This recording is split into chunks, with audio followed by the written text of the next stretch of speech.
देवशयनी एकादशी आषाढ़ माह में देवशयनी एकादशी मनाई जाती है। इस व्रत के पुण्य प्रताप से साधक की हर मनोकामना पूरी होती है। इसके लिए देवशयनी एकादशी का व्रत साधक अवश्य ही रखते हैं। सनातन धर्म में निहित है कि आषाढ़ माह के शुक्ल पक्ष की एकादशी तिथि से जग के नाथ भगवान विष्णु क्षीर सागर में विश्राम करने चले जाते हैं। इसके बाद अगले 4 महीने तक सृष्टि का संचालन देवों के देव महादेव करते हैं। इस अवधि को चातुर्मास कहते हैं। अतः देवशयनी एकादशी के दिन भक्ति भाव से लक्ष्मी नारायण जी की पूजा की जाती है। जब देवताओं से स्वर्ग छिन गया तो इंद्रदेव समेत सभी देवताओं की प्रार्थना पर भगवान विष्णु ने वामन अवतार लिया। इसके बाद वह राजा बलि के पास भिक्षा मांगने पहुंचे और 3 पग भूमि का दान मांगा। राजा बलि ने दान देने का वचन दिया। तब वामन जी ने विशाल रूप धारण करके एक पग में पृथ्वी, दूसरे पग में स्वर्गलोक को नाप लिया। तीसरा पग रखने के लिए वामन अवतार में भगवान विष्णु ने राजा बलि से पूछा कि इसे कहाँ रखूं। तब राजा बलि ने अपना सिर भगवान के सामने झुकाकर कहा कि मेरे सिर पर रख दीजिए। त्रिलोक विजेता उस दिन अपना सब कुछ हार गया। राजा बलि की भक्ति से प्रसन्न होकर भगवान विष्णु ने उन्हें वरदान मांगने को कहा। इस पर राजा बलि ने कहा कि यदि आप मुझे कुछ देना चाहते हैं तो मेरे साथ ही पाताल लोक में रहें चलकर। अपने वचन से बंधे भगवान विष्णु बलि के साथ पाताल लोक में रहने लगे।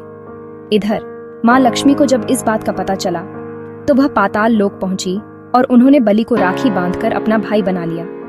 इसके साथ वचन मांगा कि श्री हरि को अपने वचन से मुक्त कर दें। तब राजा बलि ने भगवान विष्णु को वहां से जाने की अनुमति दे दी, मगर साथ ही यह भी कहा कि वह 4 महीने के लिए पाताल लोक में उसके साथ रहेंगे। मान्यता है कि भगवान विष्णु राजा बलि को दिए गए वचन का पालन करने के लिए देवशयनी एकादशी से लेकर देवउठनी एकादशी तक 4 महीने के लिए पाताल लोक में निवास करते हुए योग निद्रा में रहते हैं। पौराणिक कथा के अनुसार सतयुग के समय में एक अत्यंत पराक्रमी एवं धर्मनिष्ठ राजा मांधाता राज्य किया करते थे। उनके राज्य में प्रजागण अत्यंत सुखी, संपन्न और धर्मपरायण थे। इसी कारण राजा ने वहां पर बिना किसी समस्या के कई वर्षों तक सुखपूर्वक राज्य किया। लेकिन इस परिदृश्य में बदलाव तब आया जब वहां 3 वर्षों तक बारिश की एक बूंद भी नहीं पड़ी और पूरे राज्य में सूखा पड़ गया। पूरा राज्य अकाल की भयंकर समस्या से जूझने लगा और इन 3 वर्षों में अन्न और फलों का एक दाना भी नहीं उपजा। ऐसे में राजा की धर्मनिष्ठा और प्रजा वत्सलता पर भी प्रश्न उठने लगे। इन विषम परिस्थितियों से थक हार कर आखिरकार सभी प्रजागण राजा के पास सहायता मांगने पहुंच गए। उन सभी ने राजा के समक्ष हाथ जोड़कर प्रार्थना करते हुए कहा कि हे राजन, हमारे पास अब केवल आपका ही सहारा है, इसलिए हम आपकी शरण में आए हैं।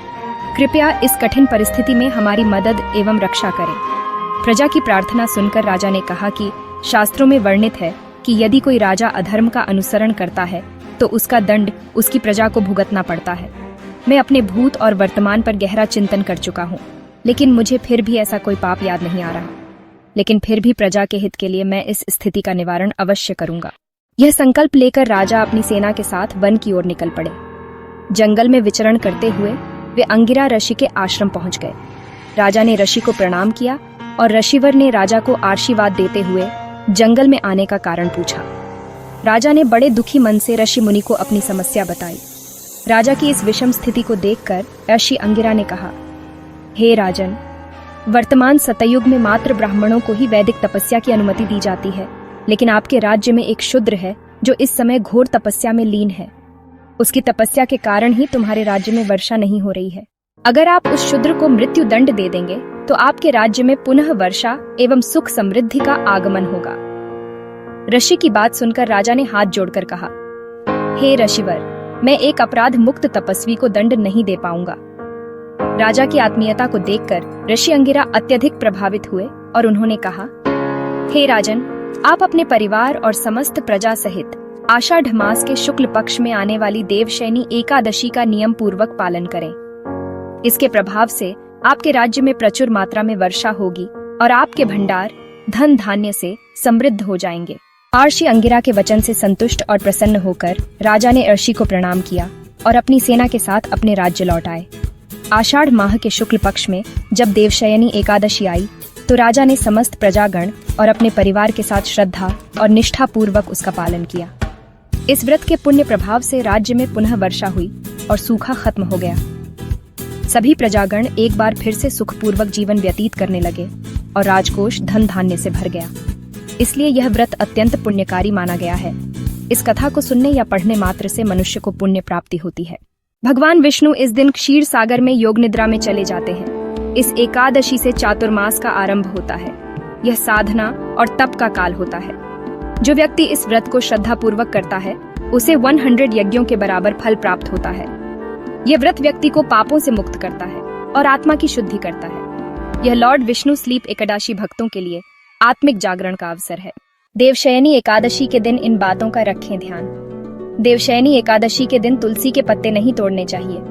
ऐसा माना जाता है कि इस गलती को करने से मां लक्ष्मी नाराज हो सकती है। इसके अलावा एकादशी के दिन काले रंग के कपड़े न पहने। घर की सफाई का खास ध्यान रखें। किसी के बारे में गलत न सोचें।